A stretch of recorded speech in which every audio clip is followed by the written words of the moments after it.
All right, guys. Today on the Fit Rockstar Show, we have the walking miracle. I had the opportunity of competing with this person. She's wonderful. She got her pro card in Pittsburgh 2018. She is Cheryl Mears. Thank you for having me on the show. Thank you for having me. I have to look at my director for a second. He's doing this whole clapping different. Anyway, I got distracted. So, you are a walking miracle. You've been through a lot. 5-year cancer survivor. Is that correct? That's correct. Wow. Yes. Okay. What was, we got to go back into Savannah real quick. How was your experience there? It was incredible. I had such a great time. I was excited to be on stage with so many pros. This was my second women's bodybuilding show, and I just had an amazing time. The thing that was so special about this, not just being able to compete and be on the stage with such incredible talent, but it was really the friendships and the conversations I had backstage that was just an amazing experience. One thing that I tend to do is, because I have this pouch on me, when I see a group of people just sitting on their phones and stuff, and they're all in a little world, I'll walk up and go, "Hey, I know you're intimidated by the pouch, but I'm the only one that can rock this." And it kind of just makes everybody laugh and open up. And I did that in Savannah, and the conversations these ladies shared and opened up was just incredible, and that is what I took home from Savannah, is the experiences and the conversations and the bonds that I made with so many people. That's what I loved about the show. But it was well produced. Everything about it was just spectacular. You walked in and you felt special, and when you left, you just felt incredible. And I just can't say enough about that show. It was really great. I'm really happy to hear that. You got a big round of applause when you went on stage and doing your lovely routine and stuff. Can we please tell the audience what are your fans and everyone? So tell us about the colonoscopy bag and everything that you've went through. Because you've been through a difficult journey. It really was. I'll try to keep it brief, but it was in June of 2020, actually, where I was 5 weeks out from show. And you have to remember, this was during the height of COVID. I think COVID was just about 3 months in, 2 months in, shows were being canceled and so on. And I remember coming home, and it's odd for me to go home instead of going right to the gym.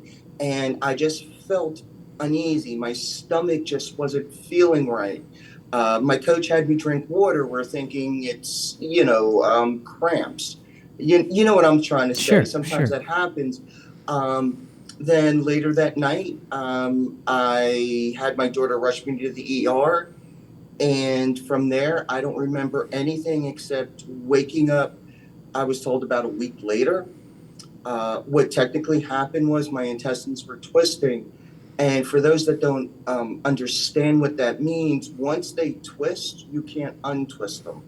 You have to remove it. There's no other way around it. And I remember waking up in ICU and someone behind me saying, "Poor thing, she's not going to make it through the night." I had no idea what was going on. I just overheard that. And I remember touching my chest and feeling my phone. And that's all I knew at that point. And I started pressing buttons, and the first person I got was my daughter.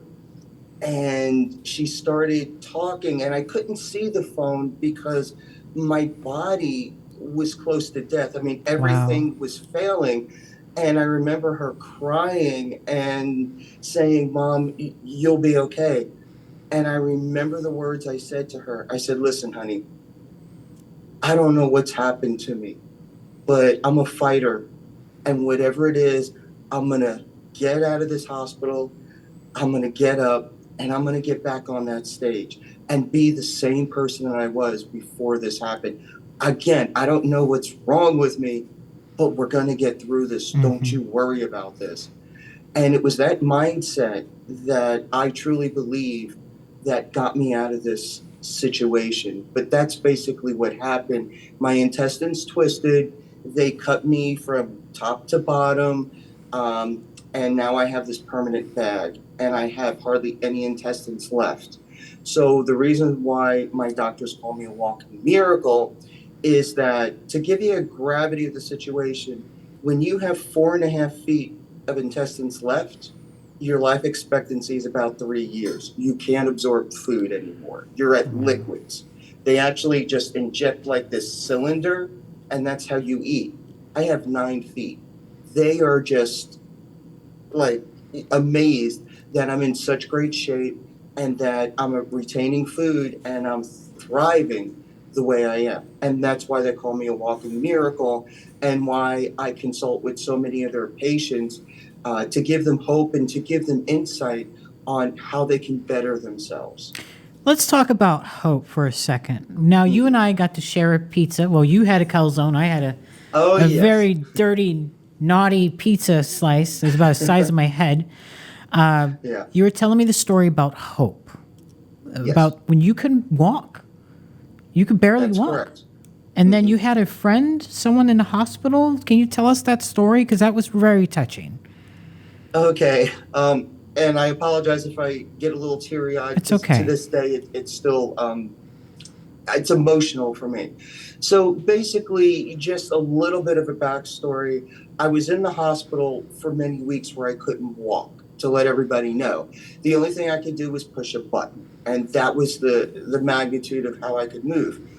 But I always said in my head, I'm going to walk. And that one day, I was able to get out of the bed, and with the nurse's help, I was hanging on the gurney, if you will, that pole. Sure. I was skin and bones, very weak, and I moved outside of the room, very barely could move. And as soon as I got out, there was this gentleman next door to me who was happened to walk at the same time. And my reaction was, hey, do you want to go for a walk? And in my head, I probably was like saying it very nicely, but, I was still shaking and all that on the pole. And so for the first 5 minutes as we're walking around, he told me his story about he had terminal cancer, and he was there to get healthy enough to go back home to pass away with his loved ones. Wow. For me, I was a step above him where everything was failing me.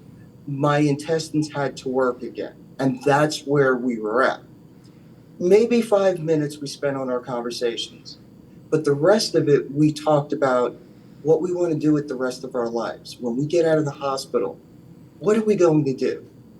And it was the most beautiful conversation, because not once did we talk about, like he's got cancer and I'm with this disease. We didn't talk any about that. We talked like we were two healthy individuals, had the world at our feet, and no matter what happened, we could do anything. And that's all we talked about. And then it was time to go home. So we go back to our rooms, and I'm just so happy. It's like, finally, I didn't have to think about my condition. I talked to somebody and we had the best conversation. But the next day, did the same thing. Took several hours, got back up.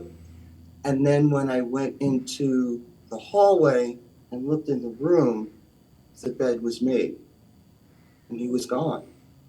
He had left to go home to be with his family. And I just shook. I was standing there and I'm shaking and I'm crying, but no tears are coming out because I'm so dehydrated at this point. And so one of the nurses came over and she put me into the bed and calmed me down. And I just couldn't stop shaking and crying because I knew what his fate was, and it just overwhelmed me. And after she calmed me down, she said, Cheryl, his family wanted to thank you. And I'm like, what are you talking about? Thank me. I didn't do anything. And this part is so beautiful to me. She goes, yes, you did. For a moment in time, this gentleman put all of his worries aside And he talked about his dreams, everything that he wanted to do. Yes, he knew that in a short period of time, his life was over. But for that short period with me, he had hope. He was able to talk about his dreams and not talk about the bills and who's going to get his inheritance or whatever it comes down to. He was able to be himself without that disease. And that is just so inspiring to me. Mm-hmm. I did that when I was at my worst. And that is such a great feeling to have done that for somebody. And the lesson that I've learned out of it is that people who are like myself, who have a chronic illness or going through stuff, the last thing we want to do is talk about it. We know what's going to happen. We would rather just sit with you and have a great conversation about how great of a day it is and just forget about all our worries. That is what I got out of that. And a lot of times, hope is better or stronger than any medicine out there. Absolutely. And there's one phrase that I always truly love. And it says, if I knew the world would end tomorrow, I would still plant that apple tree. That's how powerful hope is to somebody. And for me, being with this gentleman and talking about that gave me hope to continue to get out of the bed every day and try to walk and make myself better. I truly believe that he was meant, sorry, I'm sorry to get upset. It's okay. He was truly meant to be there for me to help me survive and to continue. And to inspire others like myself True. And many more around the world. Yes. Because you do inspire a lot of people. Listen, I've been following your journey for a very long time. Your good friend Natalia Calejo was talking nonstop about you and everything you've been through. And I remember seeing the picture, the famous picture of you literally trying to walk. And you were, no matter, it looked very painful. It was. But painful. You were in this picture, you were so determined. Yes. So let me just tell you, you gave me hope. When I'm seeing you doing, trying and making yourself better and getting ready for competition, I'm looking at you and I'm thinking, wow, if she can do it, so can I. What am I complaining about? You've got to, it's not easy. So what made you want to get back to the stage? Why do you have such a big desire and hunger for the stage? What does it do for you? The stage gives me, I'm a very goal-oriented person. I need a goal to get something, to accomplish something. That's just the way I am. And for me, the stage is a goal for me to stay healthy and to continue to survive. Because I feel that if I don't have that goal, how am I going to survive? People always ask how I got here. I was willing to work just a little harder than everyone else. Every damn day. If I can have hundreds of hours back, I'm gonna grab them. Spending hours prepping chicken, rice, and vegetables, F that. I rely on perfect nutrition. I rely on trifecta. Because sitting at a desk all day long, doing paperwork, that's not gonna help me continue my health. And getting to the stage, getting a trophy, that's great. But the work in between the stage is where the magic happens. The hard work, the continuation, staying healthy, getting, fitter, all of that kind of stuff. That's what I aim for. And that's why I have a desire to get to the stage. But also to inspire others. There are so many people, once I get on that stage, they look at me and they go, like you were saying, she's got all of these issues, but yet she's still working hard. She's still hitting the stage. She's doing what she loves. And she's smiling up there and having a great time. Yes, it's beautiful. And when someone says to me, you inspire me, I did X because I saw you on stage. That's what makes it worth it. So keeping my health in order and inspiring others persuades me or gives me that incentive to constantly want to get back on that stage. I love it. Can you tell us, so getting ready for a show is not easy. I mean, for you, the diet, how is your diet? Because you have to eat specific foods, right? Well, I do, but actually the foods that are usually on the plan, I mean, let's be real, it's pretty consistent, chicken, rice, fish, those kind of things. They all work great for my system. So the general bodybuilding diet is perfect. The only things that I have to stay away from are any hard kind of meats, like steak or even sushi, things of that nature. But most of it works perfect for me. So actually, it's great for my plan, for my condition, that is.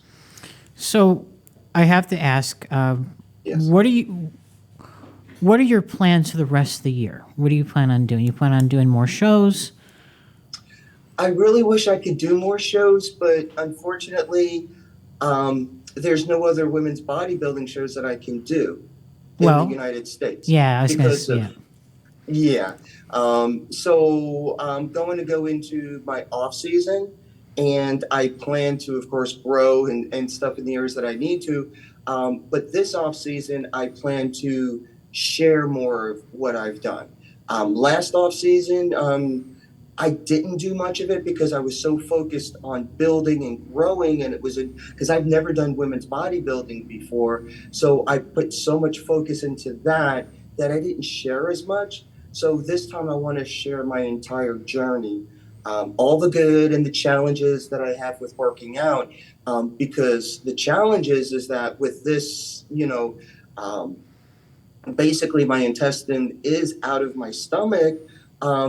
I have to be careful with my workouts. right. And that always causes a challenge. So I have to find ways to continue to grow and protect myself at the same time. So give me an idea of your workouts.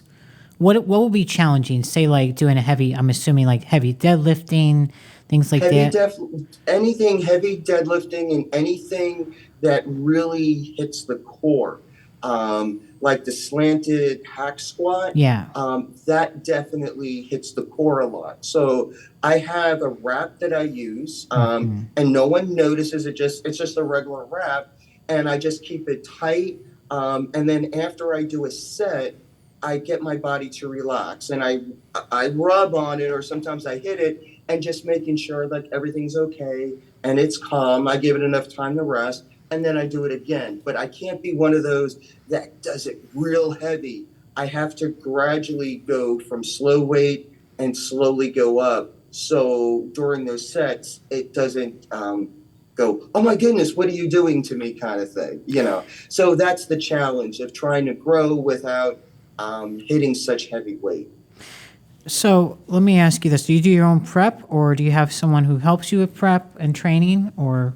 I do have a coach who helps me with the nutrition and the training, and it was our first season together, and I think things went extremely well, so we're going to give it another shot for next season. So you are from where I live, Orlando. Yeah. But you have that hardcore Jersey in you. I can hear it. Oh, yes. Yeah. Now you're so you work in the tech field. That's correct, yes. Are you like a software? What do you do? IT? I do a little bit of everything. Cybersecurity. Oh, wow. Purchasing, installation, tech support, all that kind of stuff. So, of course, I have a staff that helps me, but that's my responsibility of mostly everything that has to deal with IT, except for programming. We have a separate division for that, but pretty much anything from the computer to the server to software to purchasing, all of that. Who is the young lady that you were helping who's also a competitor who recently went through a similar, or she actually did go through what you went through? She did. Lacey Pruitt. Lacey, yeah. I think her last name is Pruitt, but Lacey, yes. She reached out to me about 4 or 5 months ago. It was about 2 months before she went to the surgery. And she had a whole bunch of questions. And getting this surgery, the way I did was an emergency. But for somebody who's planning it, you go through a lot in your head. And for her, she still wants to bodybuild, and there's not many people out there like me who have gone through this and still bodybuild and, do very well. So she had so many questions. She really thought that she could never do the sport again. And she shared with me that before she talked to me, she thought about still getting it, but really sad that she could never lift weights again. And I said, that's far from the truth. So since her journey into, as we call it, an ostomate, that's what we're called, I continue to help her with the little things that she's going through, any questions. And then I told her that 2 things. I said, one, when you get back into the gym, we'll go ahead and have a session. And the second thing I told her is that next year, you and I will be on stage together. There's no question that both of us will be on that same stage together. And that gives people hope, a drive, a reason to get better. And that's what I love doing. Yeah, you're very well spoken, and I hope that you can consider doing some motivational speaking because you're very good at it. You weren't able to document any of your training and your prep for your show? Because that's always interesting to see, like the behind the scenes of everything you went through. Because I know, again, it's not easy. What time do you get up to go to the gym? Well, or what time do you get up in general? I mean, yeah. Well, I usually, when I was doing double, I would get up about 5 a.m., hit the gym for about an hour for cardio and some touch-ups, come to the office from 8 to 4-ish, 5. Then I'd go back to the gym, and that's when I do my full session and then more cardio. So I did that for about 4 or 5 months straight. When I was, obviously I was in Savannah with you. We got to be on stage together. But as we're pumping up, I'm literally behind the curtain in a little corner hiding from everybody. Yeah. I'm like the Wizard of Oz, behind the curtain. So anyway, I'm beeping through, and I'm looking at you in line, and I'm seeing these straighted glutes. I mean, your conditioning was great. And again, you can tell that you're very hardcore about the training, the diet. Definitely. You love it. And then I do love it. You're always rocking the Be Fit apparel, which I love Diane, who doesn't, right? She's got the awesome outfits and everything. Yeah. But what I wanted to ask, are you going to the Olympia this year? I'm planning on it. You should definitely come out, for sure. Your story needs to be told. You have an amazing story. Again, for people like myself who, we look at the little things and kind of like, I don't know. But then I see someone like you. It's like, geez, man, you inspire me. To me, you're a champ. You are the champion. And a lot of people love you. Lacey, by the way, she reached out to me. She adores you. So here's the thing, Cheryl. I want to know more about you as a person. I know you live the bodybuilding lifestyle and everything. What do you do for fun? What do you look like you're a wild girl, like to have a good time, the life of the party. What do you do for fun? Well, be honest with you, I don't get out much, but when I do, I just like to either the movies or actually I like to go into people's houses and just have like small parties, little get-togethers kind of thing. Yeah. And I love that kind of stuff. That's the kind of stuff that I really enjoy. I had to laugh at you because when we were talking, you don't really do cheat meals, right? You eat very strict. This was the first prep that I've actually done cheat meals, and it was just calzones. I mean, I love the heck out of them. I haven't had one in years, and when I was able to get some, I'm like, oh my goodness, I really like these. And they work well with my system, so I'm like, I want more. But no, I don't do a lot of cheat meals. One of the reasons, put bodybuilding aside, and keeping our bodies in shape, my system requires consistency. When you deviate so much, your body goes, what are you doing? And for the average person, it's no big deal. But for an ostomate, it may throw things off where you may have side effects for like several weeks. And that's something that you definitely don't want to do. So you've got to stay consistent. So when someone like me finds a cheat meal that works, that's the one we're always going to use because your body's going to be used to it. So consistency is so key with my condition. Now you also had, correct me if I'm wrong, you also had breast cancer, right? That is correct. Yeah. In Wow. 2017, I had to battle that. Wow. Yeah, you've been through a lot. Talk about a real warrior, you know. Well, I've got to tell you one quick thing about that. When I got diagnosed, I had this lump on my chest for 2 years. So I'd been through the mammograms, ultrasounds, and all that, and they never detected anything.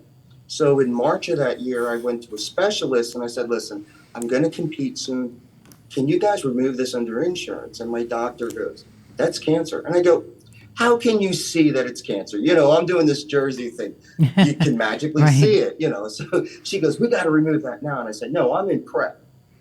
I go, okay, you can do a biopsy. So we're in the office, do a biopsy. And I had an appointment a week later. And I'm like, I'm not in the mood to drive over there. So I called to cancel. The doctor's like, you need to come in. So obviously I know what it is. So she gives me what I call the circle of death. And it's remove, chemo, and radiation. And I'm listening to her. She said, I am the first patient to ever do this to her. So I listen to everything, I take it in, and I shook her hand and I said, thank you for the information, I'll get back with you. And she goes, do you realize what kind of cancer you have? I go, I understand, I'll get back with you. And I took the time to think about the plan that I wanted to do. I just wasn't going to jump into somebody saying, this is what you need to do. And I did it my way. And she actually respected me more for that than just following, you know, the 101 plan for breast cancer. And I'm very glad that I did it that way. You know, so it's amazing though. Some doctors, they'll tell people, oh, you have 3 months to live, you know, or whatever. Yep. And, you know, some people, they're fighters. Screw that. I ain't got 3 months. You see them living for years, you know? Yeah. Just, I get it. And again, I applaud you because that's, again, you're a fighter. You are a fighter. You will not stand down. You're like the Terminator, okay? No matter what, you're still coming. You're still coming, you know? It doesn't matter. I'll be on the ground, but I'm going to still fight. And that's right. always been the way I have been. And the doctors really attribute the last time, you know, when I was in the hospital, because of my fighting attitude. And they also said because of my lifestyle, the bodybuilding, all of that contributed to me surviving, because they're like, you should not have survived. You should not even be here. But because of that, they said, that's why you survived. And the funny thing about in the hospital, after, you know, I'm okay and they're starting to feed me, well, you know what hospital food is like. It's it's the best. You know, in my opinion. So I text my daughter and I said, listen, go to the gym, get me protein powder and protein bars, and this is what I'm going to eat until I can get some decent food, because this is COVID times and I couldn't have any visitors. Oh, wow, right. You could leave me stuff at the front and they'll bring it to me, but there were no visitors allowed. So I didn't see family or anybody That's so during hard. that whole time. Yeah. And that was hard. But I did have my protein powder, so I was so happy about that. I did have my protein powder. So that doesn't bother you, the protein powder or the protein bars, none of that? None of that. As long as I have enough fluids, I'm good. And actually, protein hydrates you more, so it's better for my system. Tell me a couple. I want to know more about you. What's on your bucket list? What's the first thing on your bucket list? You know, I don't have a bucket list because of what it means. You know, it's like, before I die, I'm going to do these things. So what I have is what I would like to do, kind of thing. And really, what you said before about being a motivational speaker, that is my desire. To go out there and to inspire people. I would love to retire for what I'm doing. I love my job. This company is great. But at this point in my life, I would like to move out of this and help people, not just in bodybuilding, but just to get back to health, physically and mentally. You diet down, train hard, and supplement smart for months. When the time comes to step on stage, don't leave your tan to chance. Go with the pros. Pro Tan.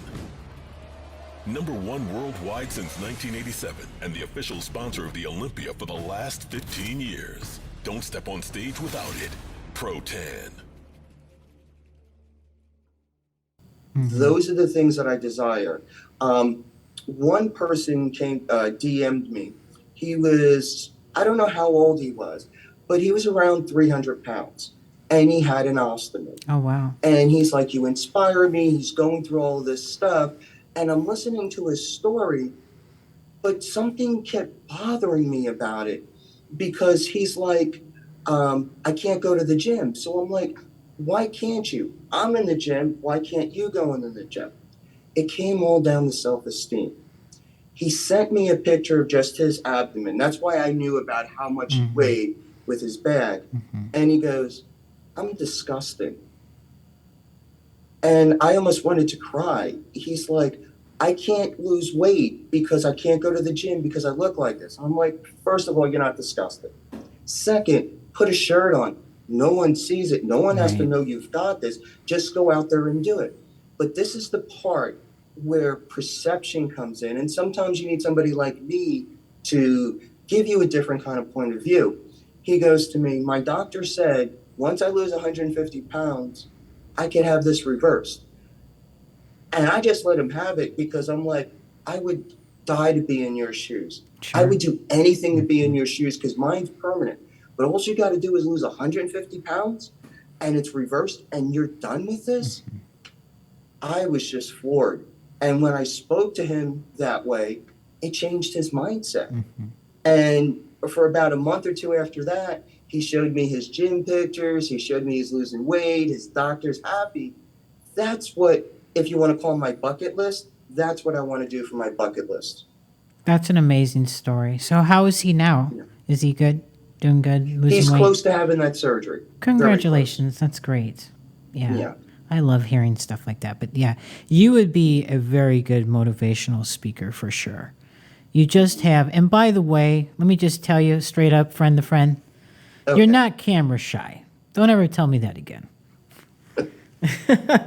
You own the camera. I'm like watching you and I'm like, she is not shy by any means. I want to see more videos of you in the gym. I will do that. Please. More fun stuff because you've got a great personality for sure. Yes. Now, do you have any apparel or anything with your, with your image or logo or anything like that for our Not yet. viewers? I've been working with a few people on a logo design. Quite haven't found the exact one, but it's in progress. We're very close to coming up with something like that. That's the next thing on my list. Well, here's what I'd like to see. I would love to see you at the Olympia. I'd like to see you at, I think Nationals is it in Orlando this year? It's in Orlando, and it's sometime in December. I don't remember maybe the first week of December, something like that. But I would like to see you there. I think your presence in the community is huge. And again, it's inspiring for athletes and just people in general. Because again, I don't know about you, but I don't like the word can't.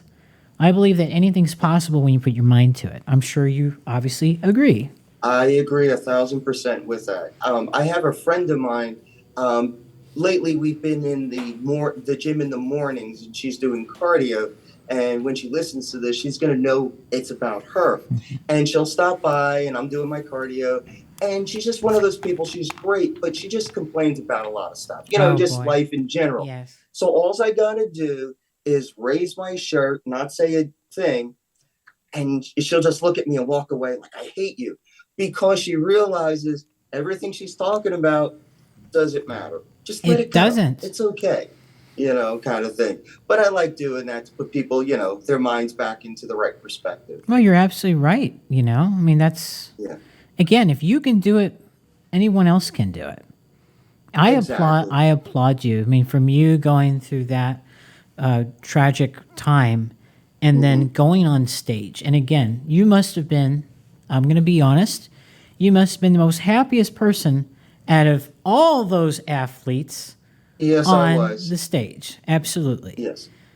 I also want to thank you for coming over to the dark side. Women's bodybuilding is where it's at.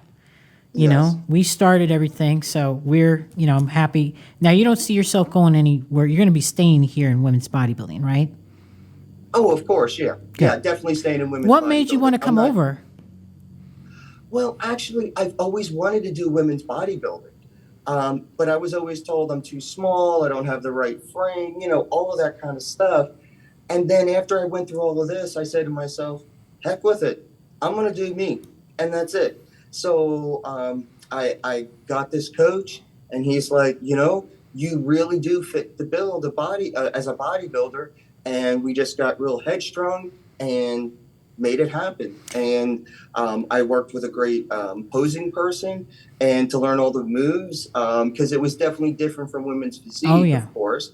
And I loved every minute of it. And it's something that I know the show was only not even a week ago, but it feels like it's been forever because I'm ready to go back into the drawing board and improve my physique and the posing and all the things that we talked about, and that's the reason why I love getting back to the stage, because it's the stuff I do in the off season. That's just so great. The people I meet, I get to work with. I just find it so fascinating. So I'm like a little kid in a candy store, when it's progress season, like, oh, I get to work with this person and that person. I get to do all of these things. And that's why I love it so much. Do you work with, do you take on clients for training or no? No, I don't do that right now. Okay. Do you see that in the future? Yes, in the future, when I retire from what I'm doing, just because it's having a full-time job and then trying to compete yourself, you understand the challenges with that. I don't want to deal with anybody's stuff. Yeah. No, I get it. Well, the reason why I'm asking is because there are people who would love to train with you. Again, that motivation and inspiration. But we'll just let them know sometime in the future. So. Yes, absolutely. Now, I'm willing to train people now if there's like a special need, kind of thing. Sure. Because I understand that sometimes people are going through hard times and they need a certain point of view, somebody with a different mindset, and I'm willing to take anybody like that because people have done that for me, and I'll always be grateful for that. Mm-hmm. So what is your favorite go-to food? I know you're a foodie. You are a foodie, so we talked about that. I'm a foodie, and I'll be honest with you, anything like a bread and cheese, of course, that's why I do the calzones. I'm an Italian girl, so I love Italian food. Hey, those are my things. Me too. Yeah. Oh, and the one thing I didn't have a chance to eat because I think I ate everything under the sun last weekend. I'm seeing it, and it's the Italian pastry, and I eat it all the time, and I can't think of the name. Cannoli? Cannolis, yes. Love those things. Before my uncle had passed away, our Christmas or Christmas Eve tradition was that day he would actually, he's in Florida here, he would actually fly to New Jersey to a small Italian place in Jersey City, get a bunch of them, fly them back, and that's what we would eat at night. That's and they cool. were just so good. Of course, I miss him, but I do miss those as well. Yeah. Well, let me share this with you. Times. I have never, I'm Sicilian and Puerto Rican. Me too. Oh, cool. Very cool. Yeah. I've never had a cannoli. Girl, we got to go out for one. You have to have one. I have never in my life had a cannoli. So, and I grew up on those with coffee. I think every kid in my neighborhood, it's like once they got to like walking age, it was coffee and cannolis and Italian pastries. Yes. It was just always so good. Cheryl, well, listen, I know you're at work. I don't want to take too much of your time. I simply adore you. A lot of us adore you. We thank you for what you do. You're an incredible person, an athlete, and you are a champion, as you know. I'm looking very forward to seeing you more on stage and doing what you love, because you obviously have a huge passion for the sport. Thank you again for being so inspiring to all of us. And please, please, please, please, give us some more videos of you and give us, we want to see more of you, okay? I will start putting more videos out. I don't want to hear any more, I'm camera shy. No, you're not. No. You're really good on camera, okay? Thank you. These shoulders are standing out. Your veins are popping. You're like ready to go to the gym right now. I can see it. And yeah.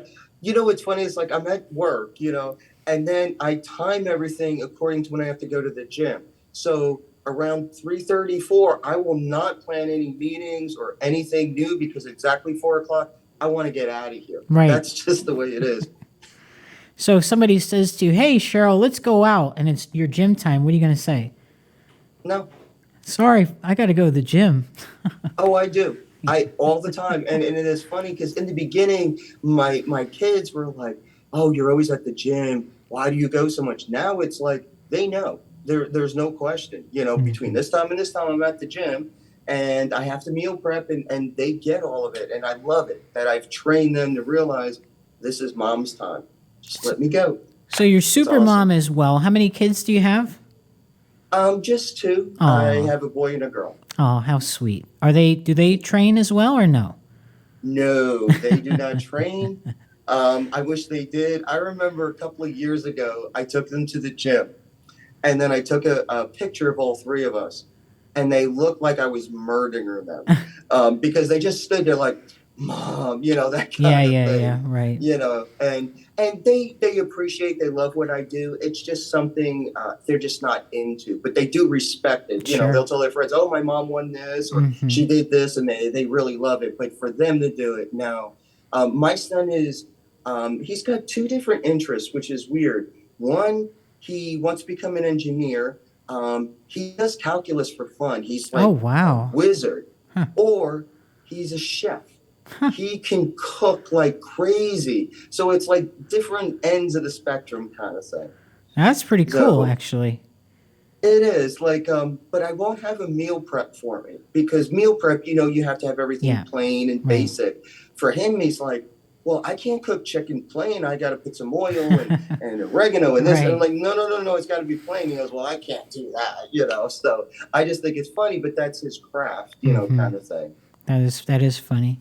Well, listen, Cheryl, I'm going to leave it with you. If you want to give any love to any of your family, your sponsors, your friends, any motivational words, please give us your social media as well, and we will sign you off so you can go back to work. I appreciate that. So my is IFBB Pro Cheryl Mears. That's what I go by. Back in the day, it was like when I got my pro card, it was like, okay, you got to put that IFBB Pro out there. So that's why it's out there. Bit of words is just to say there's always hope. No matter what you're going through, there's a different point of view, a different perspective. So if you're going through hard times, just learn to relax, be patient, and realize good things are going to happen. You just have to wait for it. That's my best advice that I can give. Mm-hmm.